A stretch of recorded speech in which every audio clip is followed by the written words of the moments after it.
Ray, so many of us are taught that breakups mean failure, that something has gone wrong and someone must be blamed. What first led you to question this cultural script and explore a more conscious way to part with love? Oh, going in deep fast. Okay, great. Yeah. I love it. Okay. Well, as we grow up in the society, we know the things that we're taught aren't usually that applicable to who we are as adults. Like we're taught in school all of these math skills and history and whatnot. But the big things people talk about are like, we don't learn about finance. We definitely don't learn about how to do relationships, right? There's no course. Maybe if you're really lucky and you have incredible parents who have a beautiful relationship and they talk about that relationship to you, you might have some knowledge, but other than that, we're raised with nowadays our understanding of what relationships are based off of media and television and movies. Our parents that, quite honestly don't usually have the healthiest dynamic themselves. Maybe our friends as we grow up, we're watching everyone and we have the hierarchical existence of things like high school to teach us. So all of that to say, we don't understand, I don't think anything about what it actually means to develop a relationship with someone and then understand what it takes to have a healthy transition with them if that time ever comes. So I learned that back when I was in my first long term relationship. I was dating someone for 4 years and I still had a lot to learn. I was really a baby. We were both babies. I was, what, 20, 21, I think, when we started dating. And it was a beautiful relationship. We really loved each other. We got along. We we would adventure together. It was a very grounding relationship. We were very good for each other in the sense that co-regulating, like helping each other to just like ground ourselves in this world. At the same time, I didn't yet have an understanding of what it meant to be vulnerable, to let someone in, to understand what was going on in my own internal world. Um, I had grown up with a lot of conceptions of what it means to commit to someone. And in my mind, like I grew up in a Christian, pretty conservative space. And so that shaped a lot of my views of things like marriage.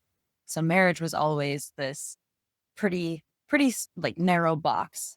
And it was, you meet someone, you commit to them, you get married, you promise forever. And if it fails, it is a failure. It's a big deal. It's You want to avoid that at all costs. So when I was in this relationship and I started to question my own commitment in the sense of like, do I want to, like, am I ready to commit to this person for the rest of my life? And I couldn't answer that question. And so that drove me into the spiral of guilt and of fear and of saying like, oh, that must mean I don't love them enough. I didn't know how to talk about that with them at all. I tried a couple times, but it only came out kind of like scary to them. I didn't know how to talk about it in a space where it wouldn't create unsafety for them. And so what ended up happening in our relationship is I kept pulling away, right? And that's where like some of my avoidant tendencies started to come out. And they kept giving me space. That was one of the biggest things they did for me, was say like, hey, if you need to figure it out, I'm here, do what you need to do. But I didn't even know what that looked like for myself. So by the time we got to the end of our 4 years, and we realized, okay, we haven't been able to make any progress in the sense that I haven't been able to figure out really what I want long term, because I wasn't facing it. I kept having the same cyclic thoughts, but I wasn't actually confronting myself and saying, where is this coming from? What does this mean? I was so scared of it. I just didn't want to have to leave them, and I didn't want to have that rift. That sounded more horrible than anything. And of course, that's what ended up happening. mean, I love the story, and thank you for sharing it. And yes, every time that I talk to somebody on the podcast about almost any topic, one a common trend is this is not taught in schools. This is not taught at home. I think love and relationship is one of those things that people want to pretend that they know. People want to pretend that they that they don't need to learn, because it's so painful from an ego standpoint. It's like, how come you're telling me that I don't know how to be in a relationship, or I don't know how to love someone, or I don't know how to commit? And if we're honest, most of us, okay, many of us, I say many of us, don't grow up in an environment where we were exposed to healthy relationships, and we almost carry the same. And somebody has to become the cycle breaker, because our parents experienced what our grandparents did, and our grandparents experienced what our great grandparents experienced. So it's a cumulative thing that is passed from generation to generation. And it's interesting because, yes, even though you were mentioning that you didn't know much, or you didn't know what you didn't know, because you started a relationship at 21 and lasted all the way to 25, you are still trying to figure out who you are. You have to, what do you want in life, what do you want to do for a living, or and I can tell how hard it was to come to a peace, or just to come to a decision like, hey, I love this person, and yet I don't know if I want to commit for the rest of my life. Which leads to a point, I guess, to a question is, do you think that that happens more often that we think, that people have a lack of commitment just because it feels like, hey, I don't even know if I can be with this person. I don't even know where I'm going to see myself in 5 years. Imagine being with one person for 30, 40, 50, 60, 70 years. How do you think that that impacts people's relationships and their willingness to commit? I think there's a lot there, and I think even to this day, I'm still unraveling that because I think with a lot of things in our world, we experience symptoms of deeper causes. But the thing that we all tend to do, and other people do for us, is fixate on the symptoms, and we're like, okay, well, that must be the problem, which is definitely what I did for myself. But after, years now looking back, reflecting, there's a whole lot more to that story. And the real point of why we're sitting here talking was the space that happened after we broke up. But we'll get back to that later. Um, I realized that it was the root of it was that I didn't know myself yet. And I was able to see bits of myself reflected in this person. And that's why I loved the relationship itself so much, because they were so good at seeing me for who I was beyond, the things I'd been conditioned, beyond my insecurities. And I sensed that. I wasn't able to articulate that yet, but I knew that. But I wasn't able to understand it for myself yet. And so I was trying to envision a future with them, with me being me, but I wasn't ready to understand what my needs were and what I wanted and what I could truly give and offer in a relationship, because I wasn't accessing my full self and my full power. And I think that's a huge thing for a lot of people. That journey is something that we get stuck on, and we're like, oh, I must be the problem. Like, I'm not either loving this person enough or ready to commit, or it could be the other way around. Like, oh my God, I'm loving them so much. They don't love me. Like, what's wrong here? And it's, I think, always with that potential deeper root. Yeah, you mentioned a couple of things, well, several things that were very interesting and fascinating, and I don't know exactly how much people even think about this. One, that you mentioned at the beginning, is that when we end a relationship, it feels like failure, and it's almost like it is labeled as failure. Whether is I'm probably I don't know, but it seems like both people take it as personal. Like, okay, I fail. That is one, I know, and we'll touch it, later on. The second part is that is or being able or be courageous enough to be fully seen. That's one of the scariest part that we face as a humans. We grow up with these stories. Our brains create stories around experiences we had that give us that sense of feeling that we're not enough, feeling that something's missing, that we're broken to some extent. And the problem with that is, like, then we feel these emotions, and we fail to realize that emotions are not who we are. They're just experiences that we have to go through as humans. And the moment that we start giving meaning to those emotions, even if it's a wrong meaning, then every relationship can be derailed by it, because you might feel anxiety, you might feel uncertainty, because guess what, committing to somebody for the rest of your life is scary, because you're putting yourself in a position that it might break your heart, right? It's like loving somebody is one of the most courageous things that somebody can do, in a way that, hey, this person can hurt me at some point, whether it's by something that they will do, because we're all humans, we are imperfect, we are flawed, or the person just eventually pass away, or we're going to break up. And not stepping into the unknown because it's so scary, we can give, and I'm not saying that this is what happened to you. I don't think I'm not saying that this is how your brain processes thing. But I spoke with I've spoken with other people, and they have said, "Well, I felt X, Y, and Z," and then I assumed that the other person might break up with me, so I start abandoning them before they were able to abandon me. So, what is the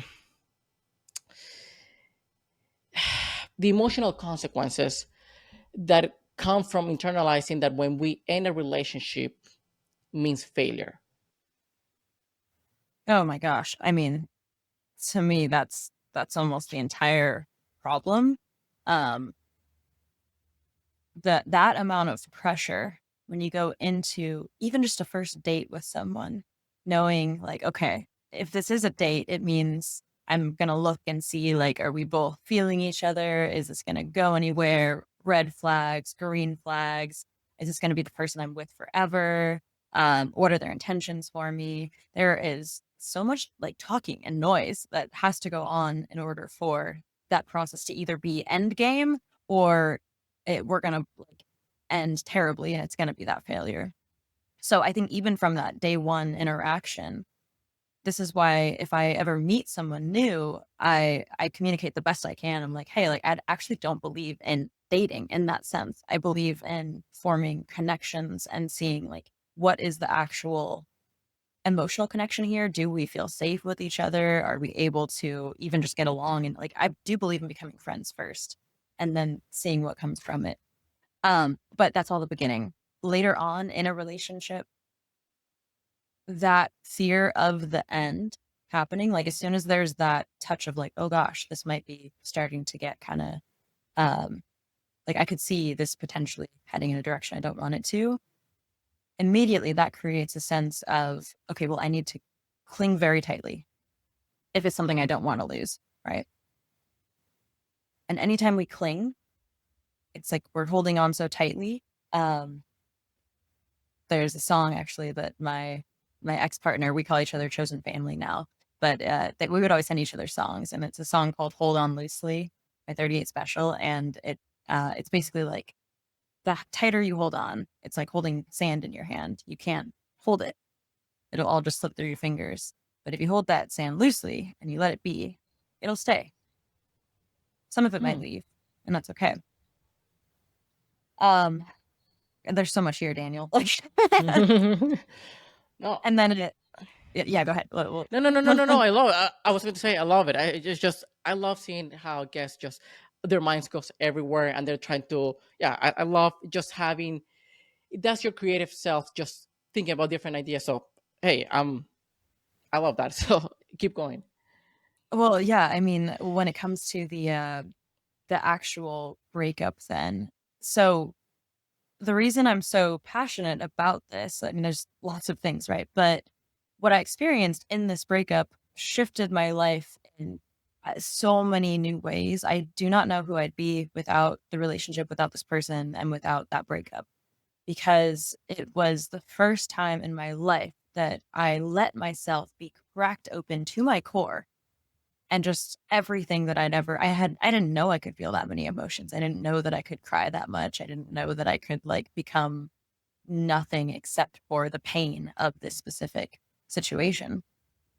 And when you think about it, like I do think sometimes in our culture we can be a little bit demeaning of breakups.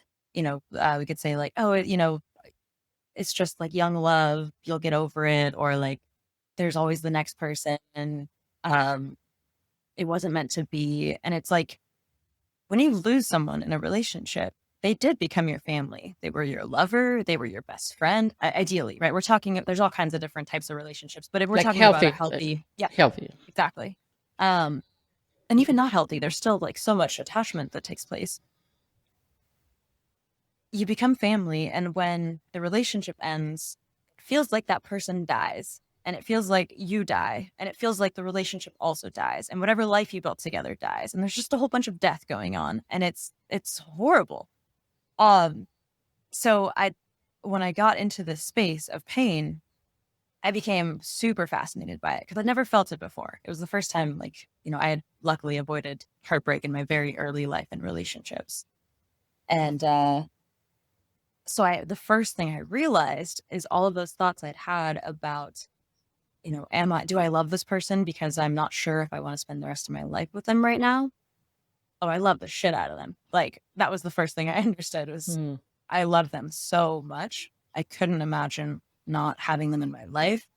Um, all of the things that I'd realized I'd been stuck on, like, oh, what's wrong with me, were spaces that I wasn't being grateful for them and for the relationship and for myself.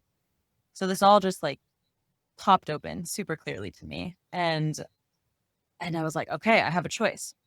This hurts so much.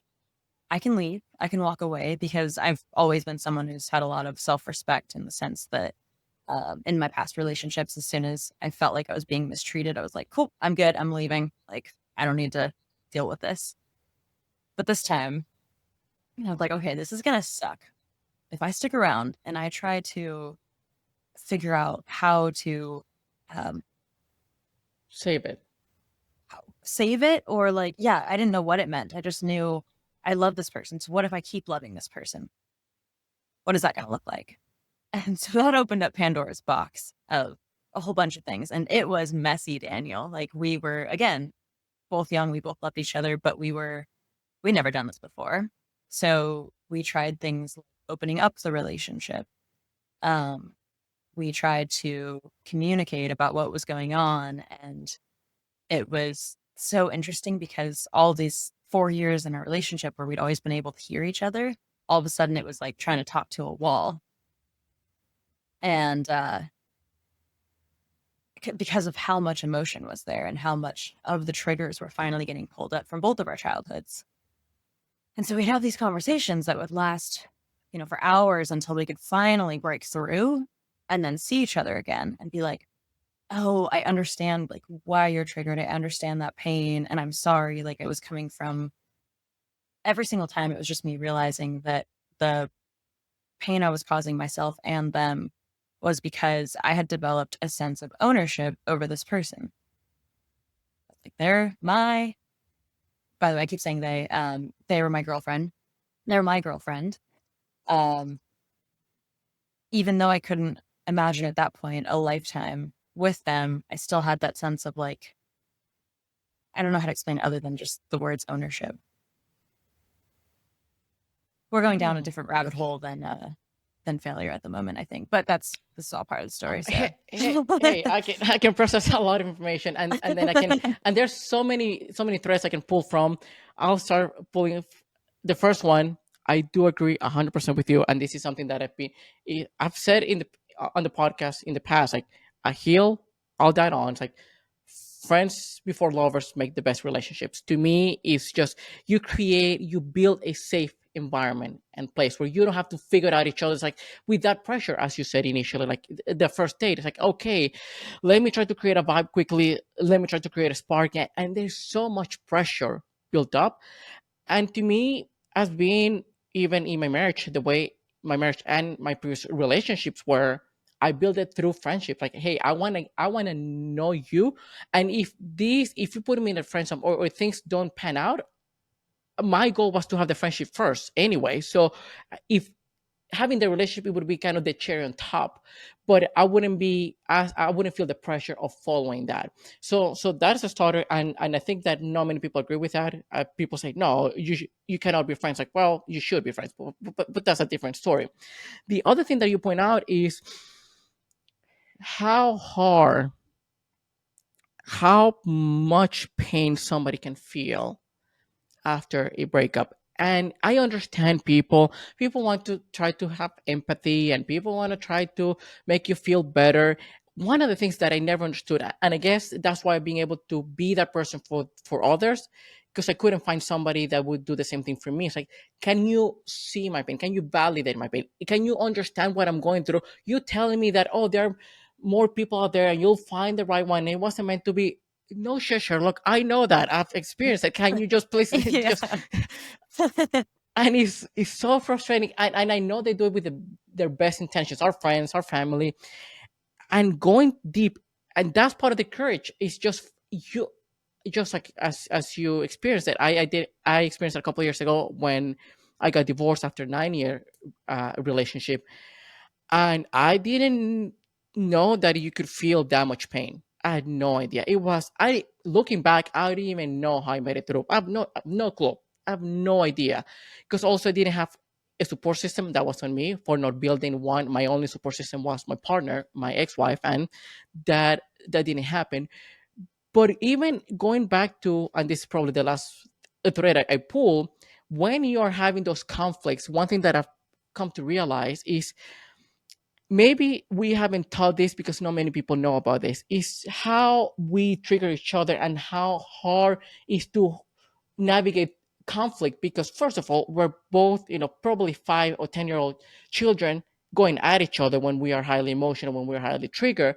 But the other thing is that you and I can be in a relationship. We could have an argument the night before. Let's talk about it today. Your brain created a whole different narrative than my brain. So when we're discussing this, we're talking about two different topics. No wonder why we feel that we're not hearing each other, and the other person is not seeing us. So I think you guys were able to figure it out at some point after hours of talking. It's like, okay, now I get it. Now I can now see the world through your lens, and now I understand why you got triggered.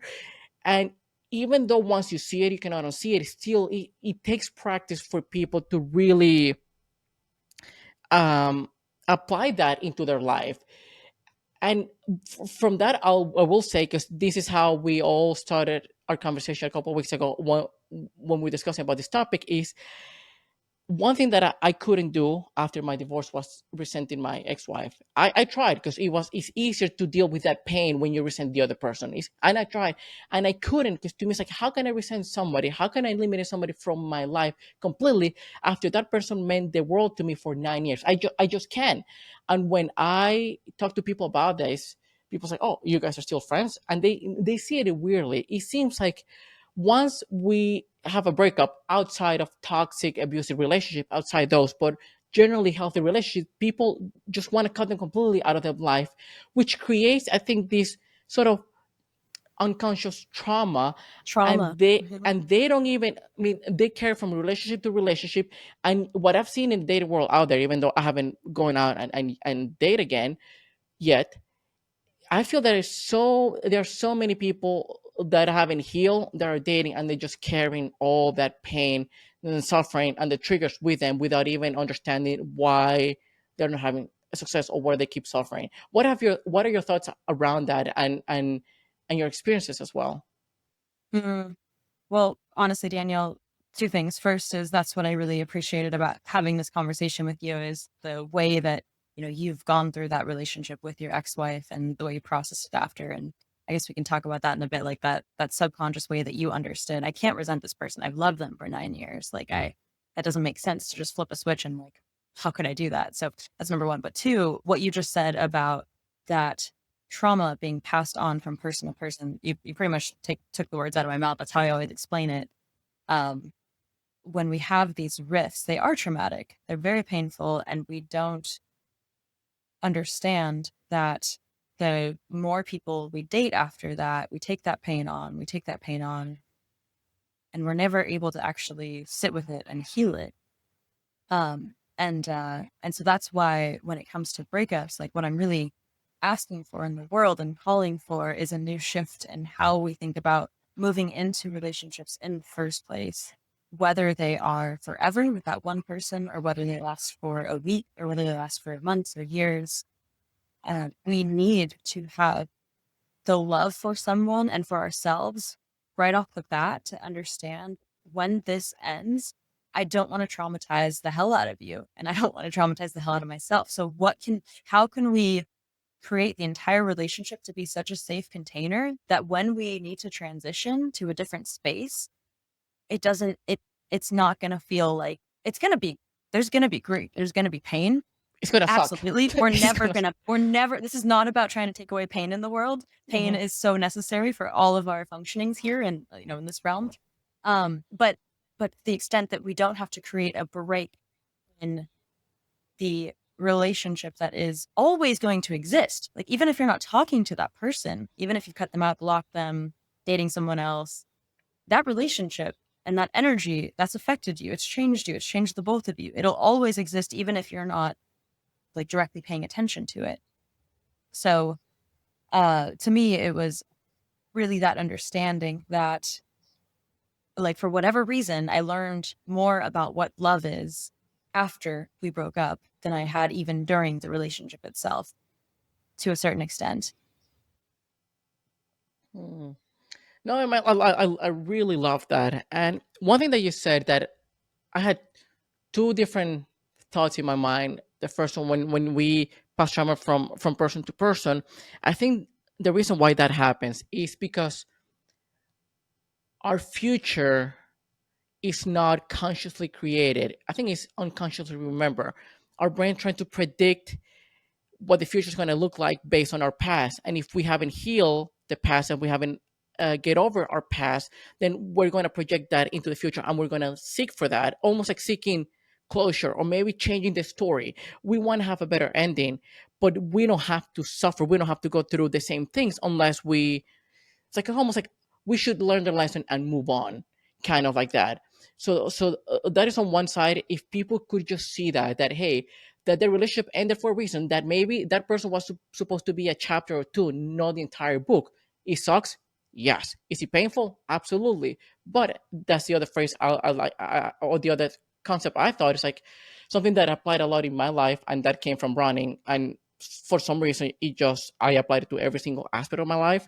It's like yes, pain is inevitable, but suffering is optional.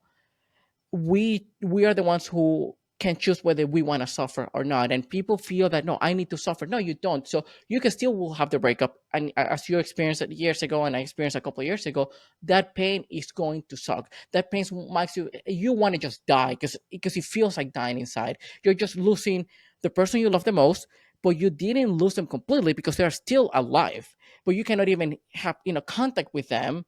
Then you're losing a part of yourself because of who you were with that person. You're losing a future.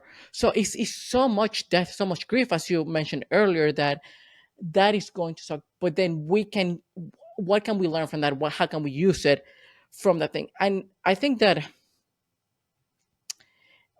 you said earlier that you kind of sort of, for lack of better words, you wanted to claim sort of ownership, like okay, you are mine, that your girlfriend was yours, but then you realize, well, nobody can be mine because I'm not anybody's owner. Do you think that or at least in what ways do you think that we unconsciously use romantic relationship to secure identity, certainty, or even self-worth? Well, it's I think a lot of it is the allure of that idea of forever. And that's the thing, Daniel, like when you and I talk, I know we've already said, hey, there's never a one box fits all. So like for the people who meet and they connect and they say both of our goals are to be together forever, we commit to each other. Like I think that's so incredible. Mm. And Brave. I hope to find that for myself. So brave, right? I hope to find that for Mm. myself one day. Haven't quite yet. But as far as that in itself is a very tempting vision. And so when you meet someone and you feel like, oh, this person could be it in some way, I think the whole, okay, what that space is, it's the promise of certainty.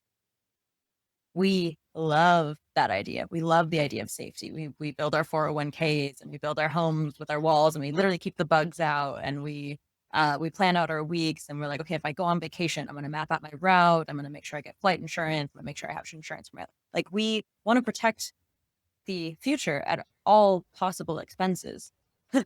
Yeah. And I get that that's a human desire. Like we really don't like being in uncertainty. painful, it's scary. This is why my life, like for me, I love being in that space because I'm constantly up against all of my weakest points. And to me, I love that. So when it comes to a relationship and there's that hope or that possibility of certainty with someone, like this person becomes my safety net. This person becomes someone that I can lean on. This person becomes someone who I'm associated with. So when I think about me, I think about us, I think about, you know, maybe even like how that appears to the outside world. There's so many layers that go into that. And that was one of the things I realized is even spaces like I had to go up against for the first time, like I felt so incredibly jealous because, you know, eventually after we broke up, they they were involved with other people and I was so I have to like figure out how to keep like hold this love, take care of myself, watch what's going on, not tear myself apart in that process. Because all I'd ever known was that love is jealous. Even growing up in like a Christian space, there's this like saying God is a jealous God. I should be able to remember the rest, but that's what my kid brain remembered, right? um, and we do. We think like, oh, if your significant other is like attracted to someone else, you should be jealous. Like they shouldn't be attracted to someone else. If they want to be with someone else, you should definitely be jealous because they're yours. Hmm. Well, I guess depending. I see your point. I definitely, but I think that the jealousy comes from the fact that you care, right? Because if you didn't care about the other person, I don't care. I mean, let's say your friends go and date other people. You don't care because you're not emotionally attached to them. So I think that, and that's the distinction between, I guess, love and emotional attachment. And defining love is one of the hardest things ever, I guess. But also in that way where I do agree with the fact that when you okay, let me gather my thoughts.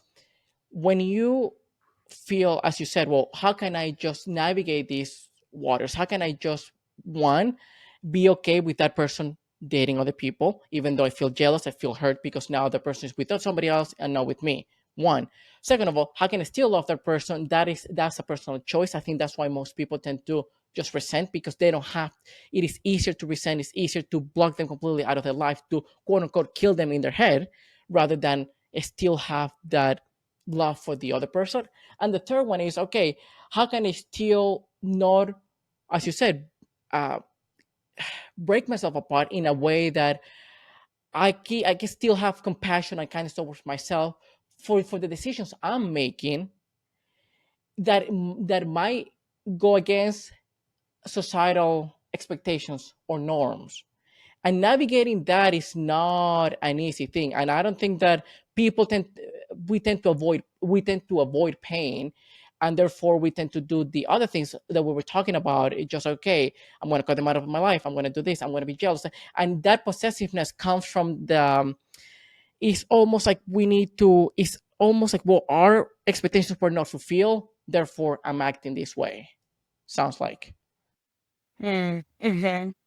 And I know this is that we're getting into that realm of like this could be a touchy topic when I brought up the jealousy aspect. But you said it yourself. The way we look at our friends when we love our friends, sometimes we might feel that jealousy. You know, if they're hanging out with someone else. But for the most part, it's like that's fine. They're hanging out with other people. That's good. That's healthy. But when it comes to our partners, we have that emotional attachment.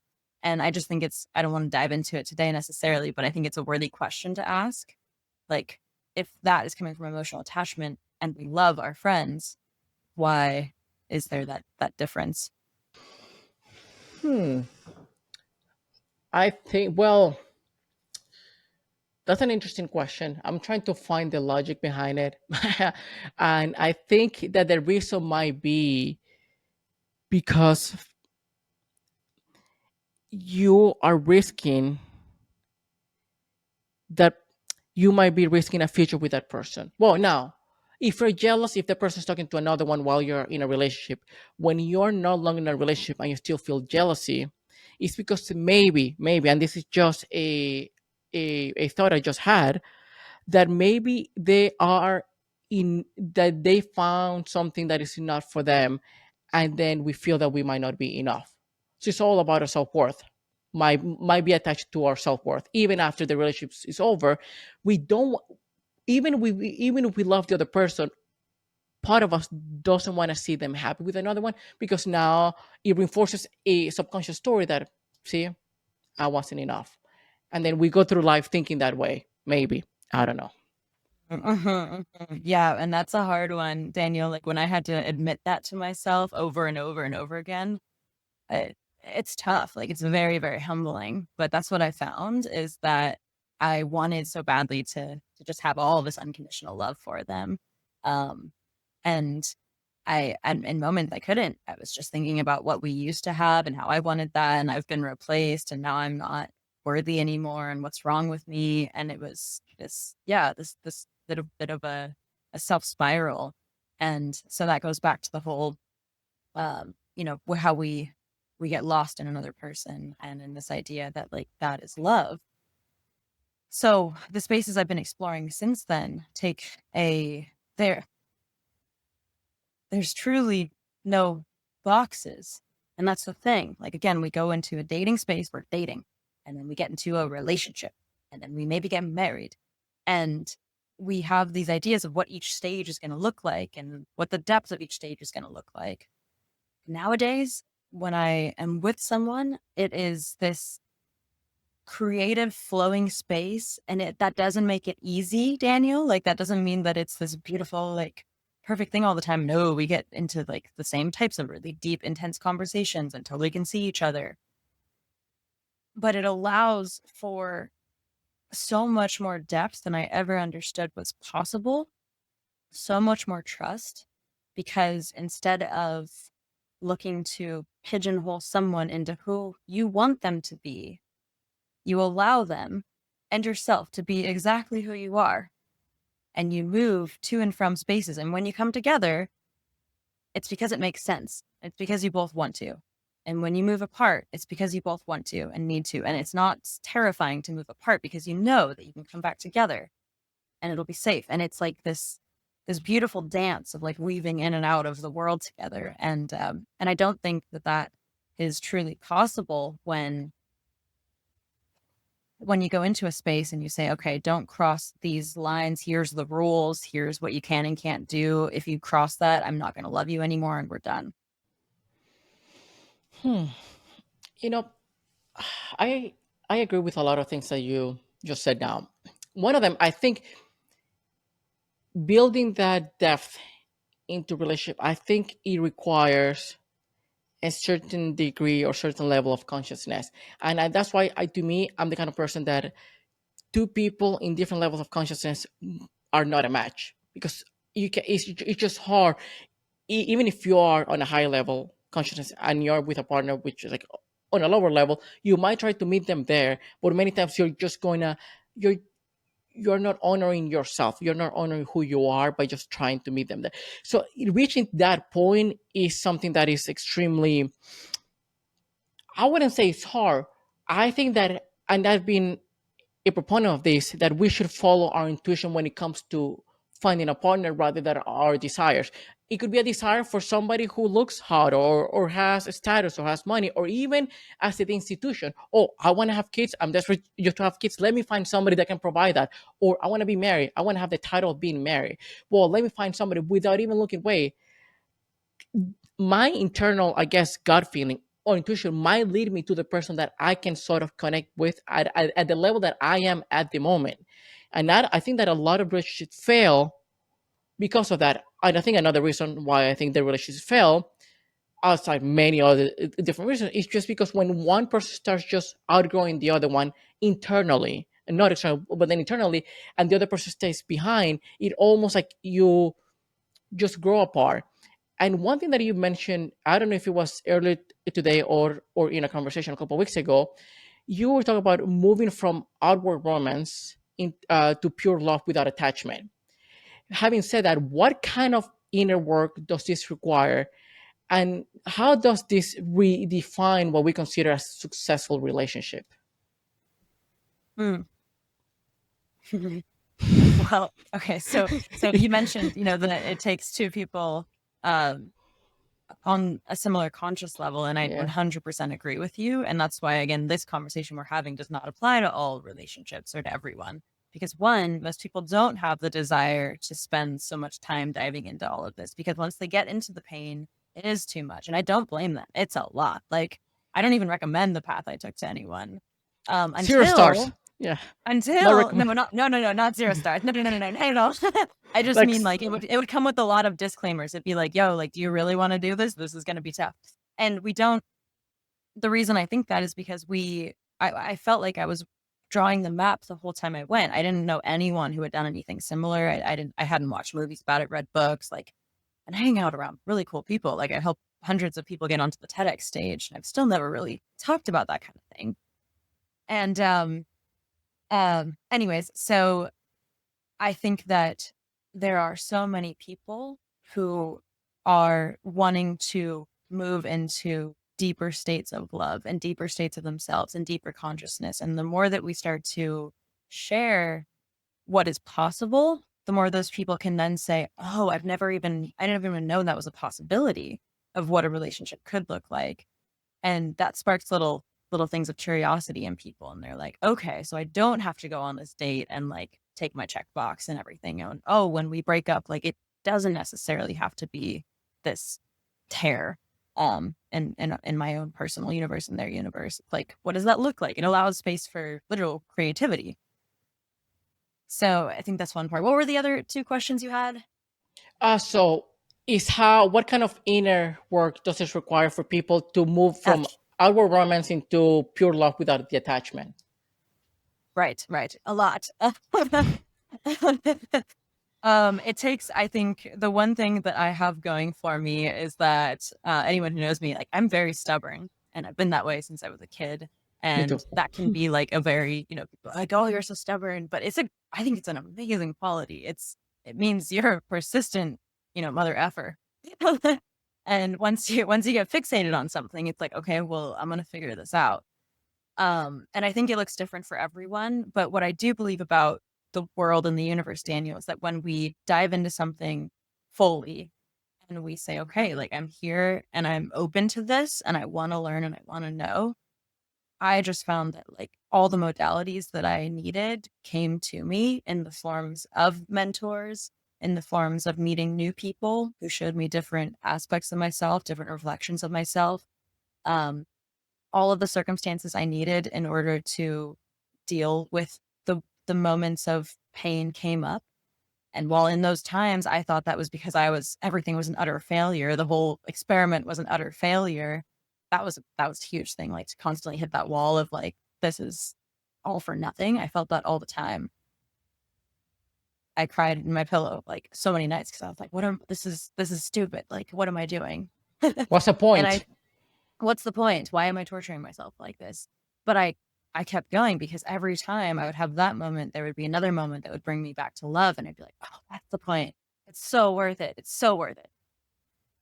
So, so that's the thing. It's like, if we talk about, like, what kind of inner work, it takes that type of stubbornness. And I'm not saying, like, oh, it takes, like, go to therapy or, like, go work with this person. Like, it's your path. That's the whole point. But once you're in it, like, you're in it and you stay in it. Huh. You know, um, it's interesting because to me, I feel that you and I are at similar levels of self awareness, consciousness, and all of that.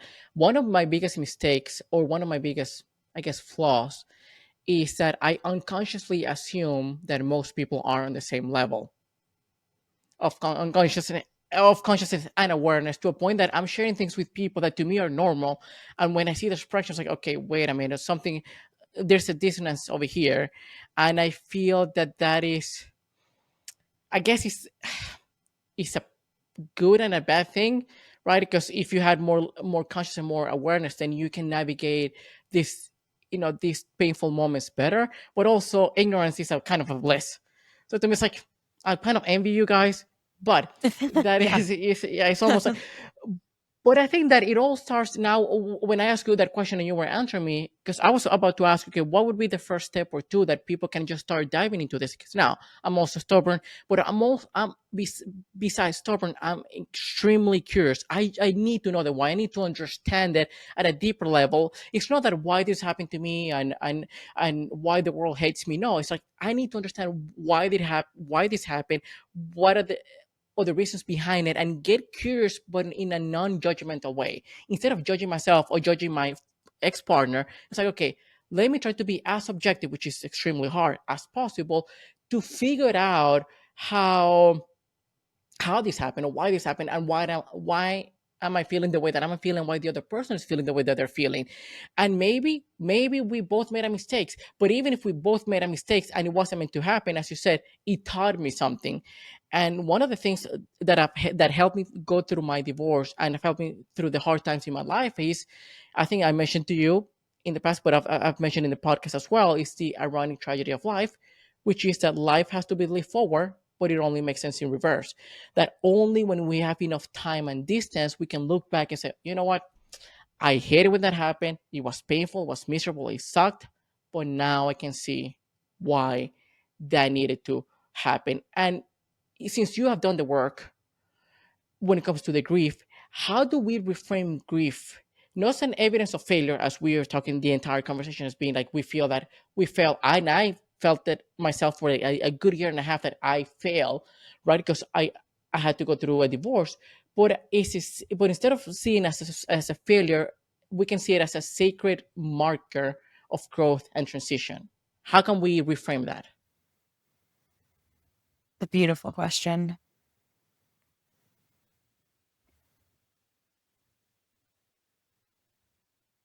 I mean, w- our emotions are so precious, all of them, not just the good ones, but the ones that we interpret currently as bad.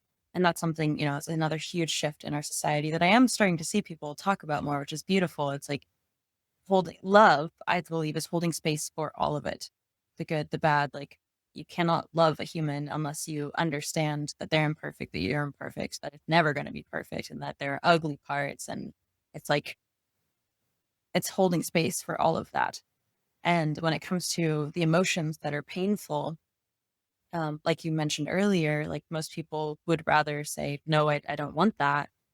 And we do it in all kinds of ways. Some like that lead to, unfortunately, like really strong consequences, whether it's numbing out to like getting sucked into a TV world or getting sucked into the world of alcohol. It's always about, okay, I'm feeling pain and I'm terrified of that pain. The pain feels like it's going to eat me alive. It literally feels like I will die if I go that way. And we're taught that. And grief is one of the worst of all.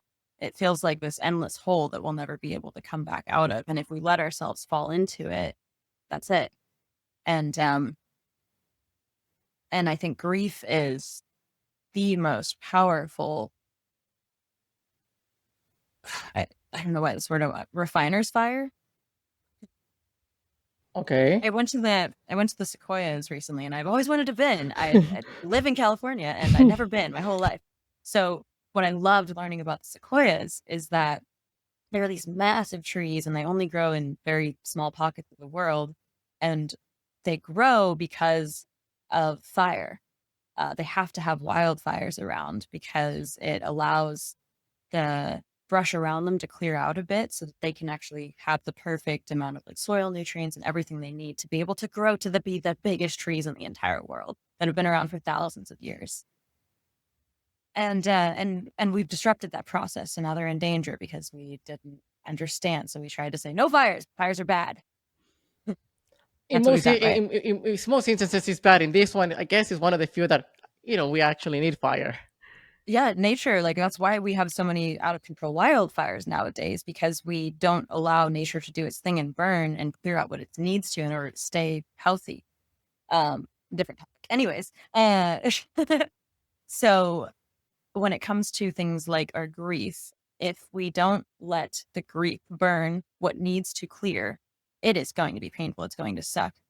Nothing we're talking about here is ever going to change that. But having that understanding of why you're in that process is so important. Otherwise, it just feels hopeless. So that's where I think the non-judgmental curiosity comes from. It's like, okay, well, what if I do lean into this? What if I do see what's on the other side? What if there is something here that is going to transform my life? And maybe life is so much more vibrant than I ever thought.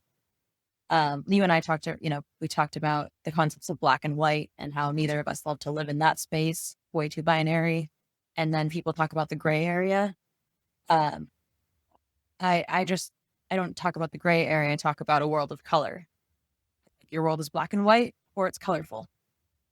And I will always want to live in a world that has a spectrum of not just red, you know, uh, orange, purple, green, blue, but every color you could possibly imagine. And you'll never know that. You'll never know what that sounds like or feels like or smells like, like unless you open yourself up to the space that maybe things aren't as black and white as we think. And maybe grief, for example, isn't what we think it is. Hmm. By the way, um, I love the lesson of the sequoias needed fire to grow more. That's a cool fact that I'll now share with other people. But it's even cooler how you connected to the grief. That grief sucks. Grief is something that is extremely painful and is seen as something is bad, but it's necessary for us to grow. Necessary for us to just it's like shedding their old self and stepping into a new one. And we felt, I mean, we experienced grief in many different areas of our life. One of the biggest ones, and people are not aware of this, and this is a conversation for a whole different topic at a whole different time, is how we when we are leaving old identities behind us, because we feel or we believe, or at least it was my perception, that we only we're grieving our losses, when we lose a family member or a job or a partner, but we are also grieving the parts of ourselves that are left behind in the process of, whether call it evolution, call it growth. So we also always going to experience grief, but experience, if we reframe it, as you said, that it's necessary for us to grow, then we can sort of make peace with the fact without being so much negatively emotionally attached to that particular feeling. And I think that when you don't go through grief, and this is almost like a full circle to right from we started, it's like, I think past hurts informs like future fears. So, and since we are trying to avoid a bad future that even hasn't happened yet, we see a reflection of things that we haven't fully accepted. So basically, we cannot imagine something completely new. Our brains are not capable of that, and that's why, as you said, we like certainty. We don't like anything that is unfamiliar, on the unknown. It's just like our brains, the way that it keep us safe is like, hey, we need to focus on what we know, and we get informed through our past experiences. But even getting to future relationship, we are scared of the past traumas we experience. We don't see a world of possibility. We just see a world of pain and hurt. And I think going through the grief that you're explaining, we can fully accept our past. We can fully accept the struggles that we had, and hopefully with that we enter a new relationship, or even look at a new relationship with different eyes, rather than just like, holy shit, I'm don't want to do this. And to me, it's the only way, because otherwise we never gain the self confidence that we can make it through those spaces and come out stronger. We've taught ourselves that we run away every time from the pain. And so when things get hard, they will continuously trigger that feeling of like helplessness and, that I can't make it through this. And if you choose to instead stay with the feeling and stay with things like the grief or even like the jealousy and understand them and trust that you will get to the other side of it. I don't know if this directly connects, but my understanding of emotions and the way I've experienced them and observed them in the world is that the lower we go, the higher we can go. And I do think Okay. this is a huge thing in the world of understanding depression, because we have a fear of going too low. And nowadays it's like, okay, well, how do we keep you from getting down to that space? But I do think that those people are the very people that have the exact same level of emotion to be able to go the opposite way of love. Hmm. Again, that might be going off on a different No, no, no, no. tangent, but It makes sense because your range is wider than other people. Your range, as you, if you're somebody who feels strongly, even if you feel pain strong or at a more deeper level than other people, then that means, as the duality of things, that means that you might feel love in a much more stronger like in a stronger way than most people. So I definitely see the more you suffer, the more the possibilities of you actually enjoy or feel the positive emotion even at a higher level than other people. At least that's how I took it from what you explained, yes, exactly. And that leads to, in my opinion, the most important emotion you could have in the sense of developing healthy relationships and impacting the world for the positive, which is empathy.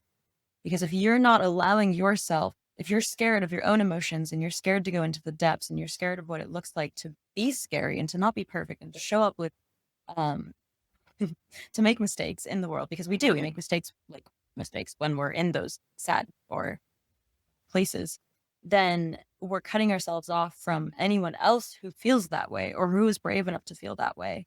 And so when we look at them, we see weakness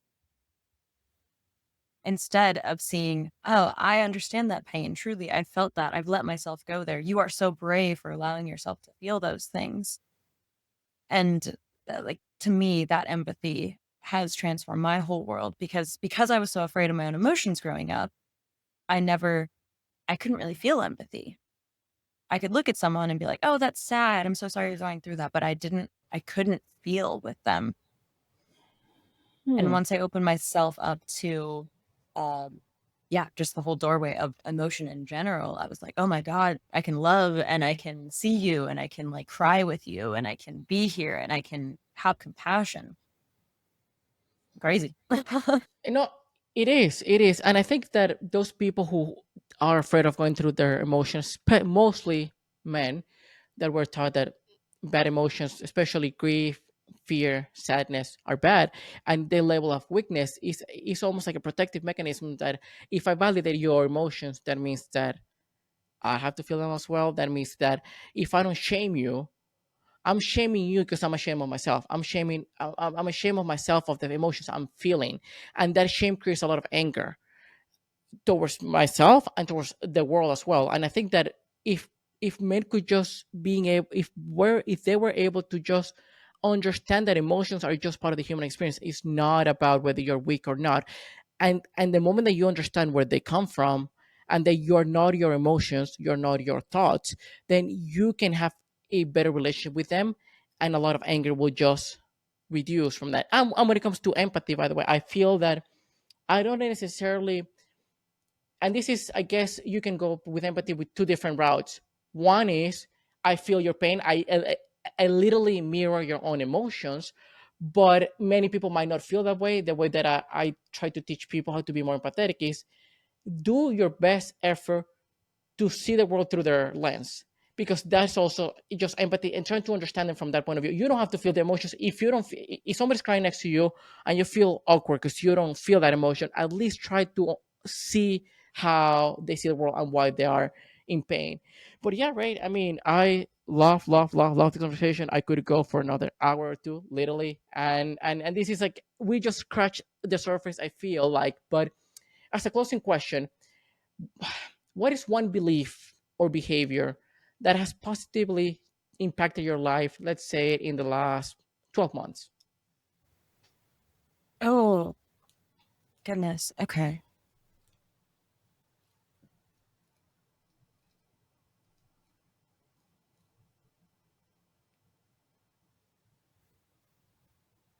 That's a big question. There's just been so much that's really truly has positively impacted my life, and especially the last year. It's been a really wonderful, transformatory year. Um, I do think that the what we've been talking about, emotions and holding space for them, for in my life, that's all connected. The idea that some of my emotions are good and some are bad are all connected to the idea that I'm like the bad emotions are wrong in some way, as in I'm wrong in some way. And that's been a, a thought, a belief that's held me back my entire life. I've, looked at the outside world and said, okay, well, you guys know more than me. You have more knowledge about this thing. You're definitely right. I clearly don't feel that internal confidence yet, so I must be wrong. Or, okay, I made a mistake, so I must be wrong. Or there's so many things that led to like self doubt in myself. And for me, again, this could be a whole other podcast, I think, but going into that and questioning, well, what the hell is right and wrong? Because what I realized I was doing with the concepts of right and wrong was judging myself and everything around me and the entire world based off of what's right, wrong, good, or bad. And again, black and white thinking. And I realized like I was cutting myself off from my own power, my own sense of um, like who I am in this world and what I'm capable of.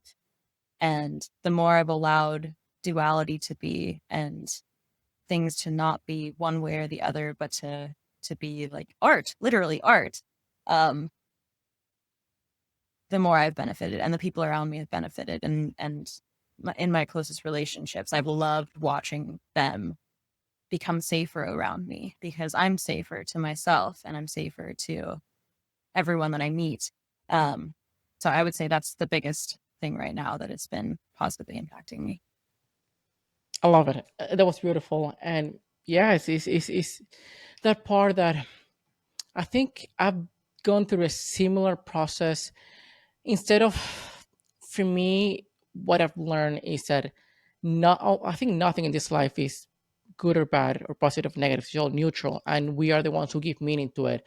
So if I have the power to give meaning to it, and that will change how I feel about life, things in general, why not choosing something a positive meaning or just a good meaning? And I understand in some instances might be hard if you go through a heartbreak or you lose a family member.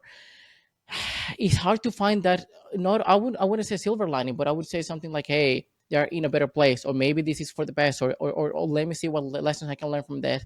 Even if I'm gaslighting myself, I don't care. At least internally I feel more at peace with what happened rather than feel like a victim or feel like, it's like everything is bad or wrong with this world. So I really love that. And I think that we would be in a better place if more people were consciously aware that they're in control of how they experience life itself. Ray, love talking to you. And if people wanted to connect with you, where can they find you? If they just want to just learn more about you or just even have conversation with you around this topic, if somebody connects with you, where can they go? They can find me on Instagram or TikTok. Reclaiming Resonance is the name of what I do. Reclaiming Resonance.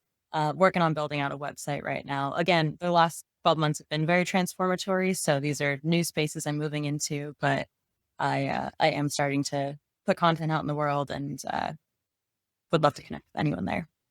I love it. Love that. And right, yeah, we'll have to continue this conversation at some point in the future because once again, we scratch the surface. I love your passion. I love your energy and your insights. It's rare to find those people who have that deep of a level of understanding, of awareness, of consciousness, that see things. It's almost like you um, remove the veil, and then you can see through the noise, and hopefully more people can start just doing that for themselves, and maybe people treat relationships in a better way and not the way that we've been treating so far. So thank you. Thank you so much, Daniel. You actually said something there that like really went deep. What you said about noise, it's just been a huge theme throughout my life. So thank you so much for having me. This was a really beautiful conversation and space to be in. And I think the same about you. The fact that you hold a space for people to be able to have so much curiosity and openness with them. And again, just like lift that veil a bit, poke around, see what reality really is. I think that's incredible. So I really appreciate you. Thank you.